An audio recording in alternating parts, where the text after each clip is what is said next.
Friends, എല്ലാവർക്കും പുതിയൊരുള്ളിലേക്ക് സ്വാഗതം. ഇന്ന് നമ്മൾ ചെയ്യാൻ പോകുന്നത് കപ്പപ്പൊടി കൊണ്ട് നമ്മൾ ഒരു കിടിലൻ ഹൽവ ഉണ്ടാക്കാൻ പോവാണ്. എല്ലാവരും ക്യാരറ്റും ഇത് കൊണ്ടല്ലേ ഹൽവ ഉണ്ടാക്കുന്നത്. നമ്മൾ കപ്പപ്പൊടി കൊണ്ട് ഹൽവ ഉണ്ടാക്കാൻ പോവാണ്.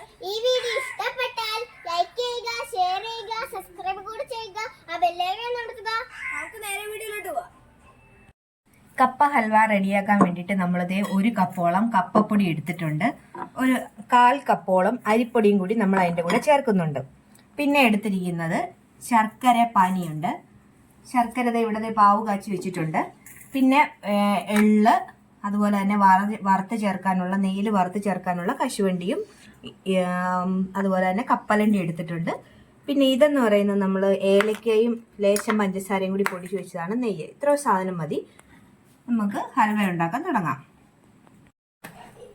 ആദ്യം നമുക്ക് ഈ പാനിലോട്ട് നെയ്യ് ഒഴിച്ചതിന് ശേഷം ഈ അണ്ടിപ്പരിപ്പും അതുപോലെ തന്നെ ഈ കപ്പലണ്ടിയും കൂടി നമുക്കൊന്ന് വറുത്തെടുക്കാം. നെയ്യിലെ വറുത്തിത് ആദ്യം നമുക്ക് മാറ്റാം. ഇതിൻ്റെ കൂട്ടത്തിൽ എന്ത് ഡ്രൈ ഫ്രൂട്ട്സ് വേണമെങ്കിലും ചേർക്കാം. ഇത് നന്നായിട്ടൊന്ന് വറുത്ത് നമുക്ക് ആദ്യം തന്നെ മാറ്റി വെക്കാം.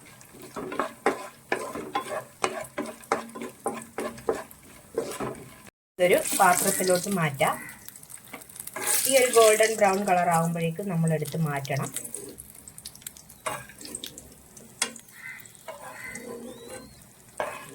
ഇനി നമ്മൾ ഇതിലേക്ക് എള്ള് ചേർക്കുവാണ്.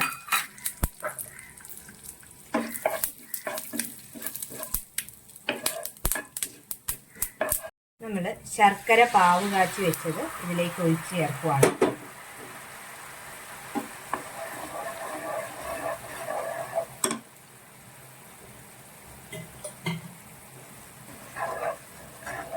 ഇനി ഇതിലേക്ക് നമ്മൾ എടുത്തു വെച്ചിരിക്കുന്ന പൊടി കുറേശ്ശെ ചേർത്ത് കൊടുക്കണം.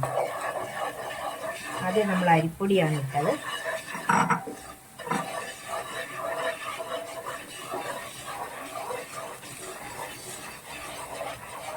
ഇനി നമ്മളതിലേക്ക് കപ്പപ്പൊടിയും കൂടി ഇടുകയാണ്.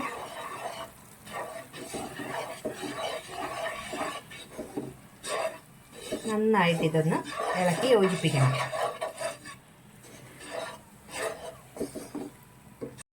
നമ്മൾ കുറേശ്ശെ ഈ മാവ് ചേർത്ത് ഇത് ഇളക്കി യോജിപ്പിക്കണം.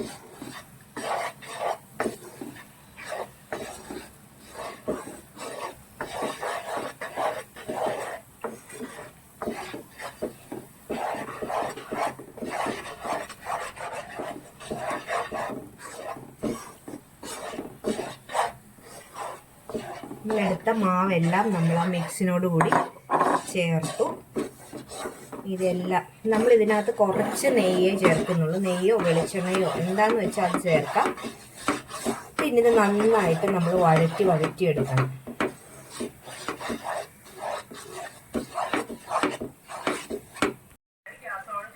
ഇതിലേക്ക് നമ്മൾ ഒരു പിഞ്ച് ഉപ്പൊന്ന് ബാലൻസ് ചെയ്യാൻ വേണ്ടി ചേർക്കുവാണ്.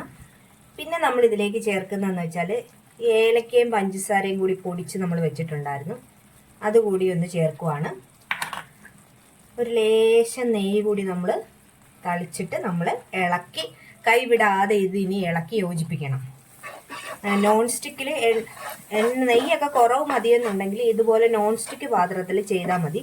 അല്ലെങ്കിൽ നമ്മൾ ഒത്തിരി നേരം ഇങ്ങനെ ഇളക്കുമ്പോഴേക്കും ഇത് കരിഞ്ഞു പോകാനുള്ള സാധ്യതയുണ്ട്. അങ്ങനെ കരിയാതിരിക്കാൻ വേണ്ടി ഇതുപോലെ ഒരു നോൺ സ്റ്റിക്ക് പാത്രത്തിൽ ഇത് ഉണ്ടാക്കിയാൽ മതി.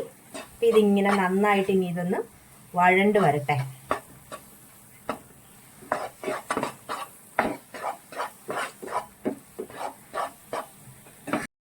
നമ്മളെ ഈ മാവ് നമ്മൾ നന്നായിട്ട് മിക്സ് ചെയ്ത് നന്നായിട്ട് ഉണങ്ങി ഡ്രൈ ആയി വന്നിട്ടുണ്ട്. ഈ ഒരു പരുവത്തിന് വേണമെന്നുണ്ടോ ഒട്ടുന്നത് ഈ ഒരു പരുവത്തിന് വേണം നമ്മളിത് നിർത്താൻ. ഇനി ഇതിലേക്ക് നമ്മൾ ആ നെയ്യിൽ വറുത്ത് വെച്ച അണ്ടിപ്പരിപ്പും എല്ലാം കൂടി മിക്സ് ചെയ്ത് നമ്മൾ വറുത്ത് അതെല്ലാം കൂടി ചേർത്ത് ഇനി നന്നായിട്ട് ഇളക്കണം. അതുകൂടി നമുക്ക് നന്നായിട്ട് ചേർത്ത് നന്നായിട്ട് ഇളക്കി ഇതുമായിട്ട് യോജിപ്പിക്കാം.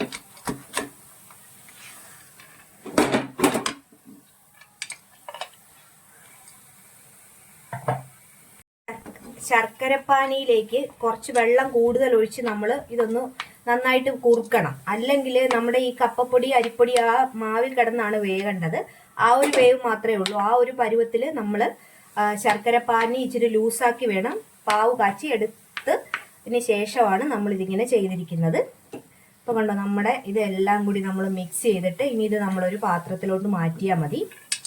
ഇനി ഇത് തണുക്കാൻ വേണ്ടിയിട്ട് ഇത് കുറേ നേരം നമ്മൾ ഇതുപോലെ ഇട്ട് ഇളക്കിയാലേ ഇതിങ്ങനെ ഡ്രൈ ആയിട്ട് വരത്തുള്ളൂ. പിന്നെ നമുക്ക് തീ ഓഫ് ചെയ്ത് ഇതൊരു പാത്രത്തിലോട്ട് മാറ്റാം. കൈവശമുള്ള ഏതെങ്കിലും ഒരു പാത്രം എടുത്തിട്ട് അതിലേക്ക് ചില്ല് പാത്രമോ പ്ലാസ്റ്റിക്കോ ഏത് വേണേലും നമുക്ക് എടുക്കാം.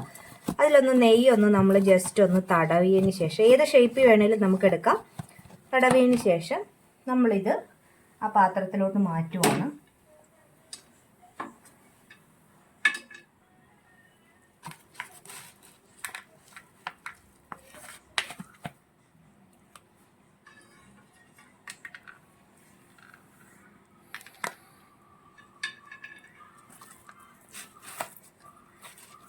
മാറ്റിയതിന് ശേഷം നമ്മളിത് തണുക്കാൻ വെക്കണം. ഇതിനെ ഒന്ന് ഇതുപോലെ ഒന്ന് ഷേപ്പിലാക്കി കൊടുക്കുക. നമ്മളിതേ പാത്രത്തിലോട്ട് നന്നായിട്ട് വെച്ചിട്ടുണ്ട്. ഇനി ഇത് നമുക്ക് തണുക്കുമ്പോൾ നമുക്കിത് മുറിച്ച് ഉപയോഗിക്കാം. അപ്പോൾ നമ്മുടെ കപ്പപ്പൊടി വെച്ചിട്ടുള്ള ഹൽവ ഇവിടെ റെഡി ആയിട്ടുണ്ട്. വളരെ കുറച്ച് ഇൻഗ്രീഡിയൻസ് മതിയല്ലോ. ഇതൊന്നും നെയ്യൊന്നും ഇല്ലെങ്കിൽ ജസ്റ്റ് വെളിച്ചെണ്ണ മാത്രം ഒഴിച്ചാണെങ്കിലും നമുക്കിത് ചെയ്തെടുക്കാം. ഒരു പലഹാരമാകും, കുഞ്ഞുങ്ങൾക്കെല്ലാം ഇഷ്ടമാകും. എല്ലാവരും ഇതുപോലെ ഒന്ന് ചെയ്ത് നോക്കണം. കണ്ടോ, നല്ലവണ്ണം ആയിട്ടുണ്ട്. ഇനി ഇതൊന്ന് തണുത്ത് കഴിയുമ്പോൾ നമുക്കിത് മുറിച്ചെടുക്കാം. ഈ വീഡിയോ ഇഷ്ടമായെങ്കിൽ ലൈക്ക് ചെയ്യണം, ഷെയർ ചെയ്യണം, അതുപോലെ തന്നെ സബ്സ്ക്രൈബും കൂടി ചെയ്യണം. നമുക്ക് അടുത്തൊരു വീഡിയോയുമായി വീണ്ടും കാണാം.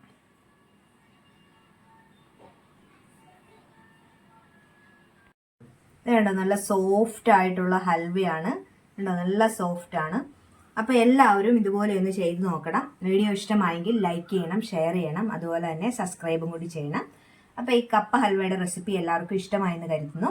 അടുത്തൊരു വീഡിയോയുമായി വീണ്ടും കാണും വരെ നന്ദി.